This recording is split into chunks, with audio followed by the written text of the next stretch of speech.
So বন্ধুরা দেখতে পাচ্ছ আমার কাছে এখন দুটো এসআইআর ফর্ম আছে। তো আজকের ভিডিও হচ্ছে আপনারা কিভাবে এসআইআর ফর্ম ফিল আপ করবেন, পুরো এ টু জেড ভিডিওটি দেখলে আপনারা বুঝতে পেরে যাবেন। চলুন বেশি না দেরি করে ভিডিওটি শুরু করা যাক।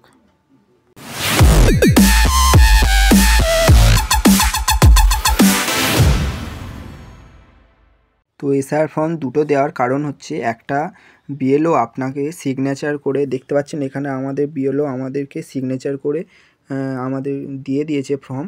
তো একটা বিএলও নিয়ে নেবে আর একটা আপনাদেরকে ফর্ম দিয়ে দেবে আপনাদের কাছে রাখার জন্য। আর এটা হচ্ছে আমার কাছে 2002 সালের, দেখতে পাচ্ছেন 2002 সালের ভোটার লিস্টের তালিকা।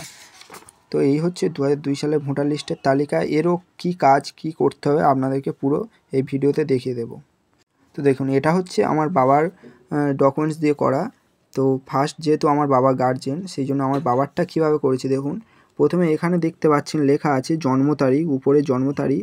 তো এখানে এই সাইডে কেউ এই ঘরগুলোতে ফিল আপ করবেন না, দেখবেন সাইডে যে ঘরটা আছে এই ঘরটিতে ফিল আপ করবেন, এই ঘরগুলোতে ফিল আপ করবেন। তো এখানে আপনি জন্ম তারিখ, আপনার বাবার যে গার্জেন হবে প্রথমে হয়তো তারটা থাকবে, তো যার করবেন তার জন্ম তারিখটা দিয়ে দেবেন, তারপর আধার নাম্বারটা দিয়ে দেবেন, তারপর মোবাইল নাম্বারটা দিয়ে দেবেন। এবার আপনার বাবার হলে তাহলে আপনার বাবাকে মানে আপনার দাদুর নামটা এখানে দিতে হবে, পিতার নাম, পিতার এপিক নাম্বার, বাবার এপিক নাম্বারটা দিয়ে দেবেন। এবার মায়ের নাম দিয়ে দেবেন, মায়ের এপিক নাম্বার দিয়ে দেবেন। এবার যদি স্ত্রী বা স্বামীর নাম থাকে দেবেন, তা নাহলে দিতে হবে না, অসুবিধা নেই কোনো। মেন কাজ হচ্ছে এই যে এই সাইডটা, এই একটা সাইড হচ্ছে সর্বশেষ এসআইয়ের নির্বাচক তালিকা থাকা নির্বাচকের বিবরণ, আর এটা হচ্ছে আত্মীয়ের বিবরণ যার নামে পূর্ণতা কলম সর্বশেষে এসআইআরে দেওয়া আছে, ঠিক আছে। তো যাদের ভোটার লিস্টে নাম আছে 2002 সালে, যাদের ভোটার লিস্টে নাম আছে, যেমন আমার বাবার নাম আছে, সেই জন্য আমার বাবার ফর্মটা এখানে ফিল আপ করে দিয়েছি। নির্বাচকের নাম দিয়ে দিয়েছি। 2002 সালে যদি বা ভোটার নাম্বার না পাও তাহলে কি করবে, প্রথমে খুলবে, দেখে নেবে 2002 সালে ভোটার লিস্ট খুলে 2002 সালে দেখবে কোথায় নামটা আছে। আপনার বাবা হোক, পরিবারের যে কোনো কারো হোক, দেখবে যে আগে নাম কোথায় আছে, নামটা দেখে নেবে। বাবার এখানে নামটা দেখে নেবে, বাবার নামটা দেখে নেবে। বাবার নাম দেখার পরে এই সাইডে দেখতে পাবেন ভোটার লিস্টে নাম্বারটা দেওয়া থাকবে। তো যেই নাম্বারটা থাকবে 2002 সালে, এটা মেন টপিক, এইখানে যে নাম্বারটা থাকবে সেটাই কিন্তু এখানে বসাতে হবে, নতুন নাম্বার বসালে হবে না।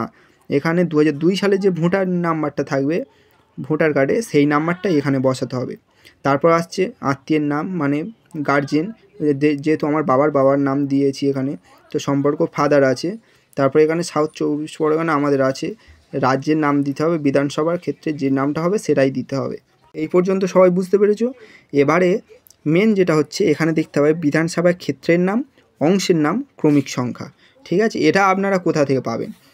আবার 2002 সালে ভোটার লিস্ট খুলে দেখবেন এখানে কি বলছে, বিধানসভা ক্ষেত্রের নাম। তো বিধানসভা ক্ষেত্রের নামটা কোথায় পাবে? আপনারা যে ভোটার লিস্ট ডাউনলোড করবেন, আপনাদের যে বিধানসভা আছে তার প্রথম পেজে দেখবেন এখানে লেখা থাকবে সংগ্রহ মর্যাদা 103, আমাদের বিধানসভা জয়নগর, সেই জন্য জয়নগর আমাদের এই 103। এখানে দেখুন আমি 103 দিয়েছি। 163টা কি অংশ নাম্বারটা দেখতে পাবেন এই সাইডে, যেখানে ভোট দিয়েছেন সেটাকেই অংশ নাম্বার বলে। এই দেখতে পারেন এখানে অংশ নাম্বারও দেওয়া আছে 163টা আমি এখানে দিয়েছি। এবারে ক্রমিক সংখ্যা কোনটা? যেটা সোজাসুজি আপনার বাবার নামটা থাকবে, এইখানে দেখতে পাবেন এইগুলো হচ্ছে ক্রমিক নাম্বার দেখতে পাচ্ছেন 2002 সালে ভোটার লিস্টের ক্রমিক নাম্বার হচ্ছে এইগুলো। তো যেখানে আপনার বাবার নাম বা দাদুর নাম, যারই নাম থাক, যেটা সোজাসুজি থাকবে, তো সেই নাম্বারটাই এখানে বসাতে হবে। বসালে আপনার ফর্ম ফিল আপটা কমপ্লিট হয়ে যাবে। এই পর্যন্ত গেলে একটা। এবারে চলে আসি আমি ফ্যামিলিগতভাবে করছি। তো ধরো আপনার মায়েরটা কিভাবে করবে। মায়েরটা করার জন্য সেম একই প্রসেস। এইখানে আপনার মায়ের ডেট অফ বার্থ দিয়ে দেবেন, আধার নাম্বার দিবেন, মোবাইল নাম্বার দিয়ে দেবেন। পিতার নামের জায়গায় কিন্তু আপনার মার বাবার নাম দিতে হবে। মার বাবার নাম এখানে আমি দিয়ে দিয়েছি। এবার পারলে এখানে যদি মায়ের বাবার এপিক নাম্বার থাকে দিয়ে দেবে, না থাকলে অসুবিধা ম্যান্ডেটারি কোনো ব্যাপার না। মায়ের নামটা এখানে দিয়ে দেবে। মায়ের এপিক নাম্বারটা দিয়ে দেবে, যদি থাকে দেবেন, না থাকলে দিতে হবে না, কোনো অসুবিধা নেই। স্বামী অথবা স্ত্রীর নাম, স্বামী থাকলে স্বামীর নামটা বসিয়ে দেবে। স্বামীর এপিক নাম্বার এটা হচ্ছে আপনাদের 2025 সালে যে এপিক নাম্বারটা থাকবে সেটা দিতে হবে, 2002 সালেরটা দিলে হবে না। তো সেক্ষেত্রে এইটুকু আপনারা একটু দেখে নেবেন যে 2002 সালটা শুধু কাজ করবে এই দুটো ঘরে, আর 2000 উপরেরটা পুরো কাজ করবে 2025 সালে। তো এই পর্যন্ত বোঝা গেল। এরপর আসছি নিচে, নির্বাচকের নাম, মায়ের নাম দিয়ে দিয়েছি, এপিক নাম্বার 2002 সালের এপিক নাম্বারটা দিয়ে দিয়েছি। এইখানে কিন্তু সর্বক্ষেত্রে 2002 সালের এপিক নাম্বার লাগবে। এখানে আত্মীয়ের নাম, যেহেতু আমার বাবার নামটা দিয়ে দিয়েছি, সম্পর্ক হাজবেন্ড দিয়ে দিয়েছি, জেলা, রাজ্যের নাম, বিধানসভা দিয়ে দিয়েছি, সেম 2002 সালের লিস্ট দেখে এইগুলো আমি বসিয়ে দিয়েছি, ক্রমিক নাম্বারগুলো বসিয়ে দিয়েছি। এবারে বাড়ির যাদের নাম নেই তারা কি করবে?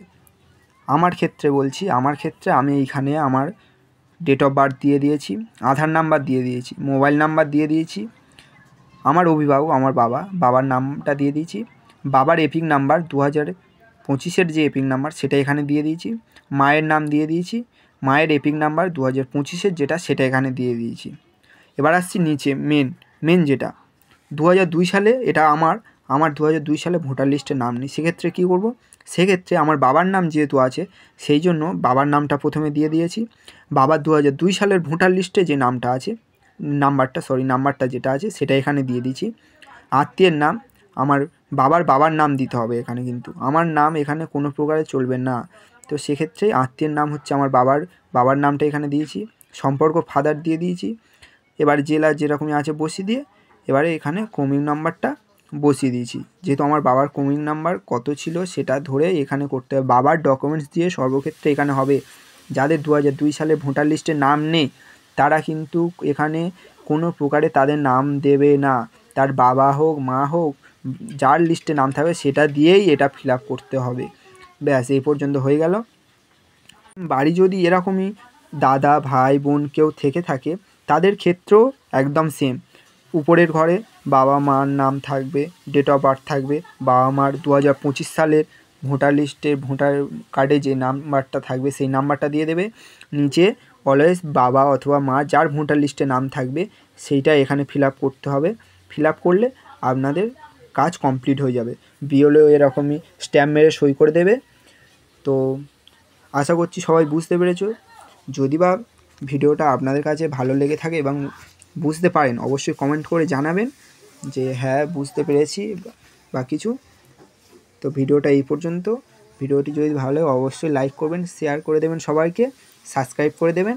তো দেখা হচ্ছে নতুন কোনো ভিডিওতে। টাটা।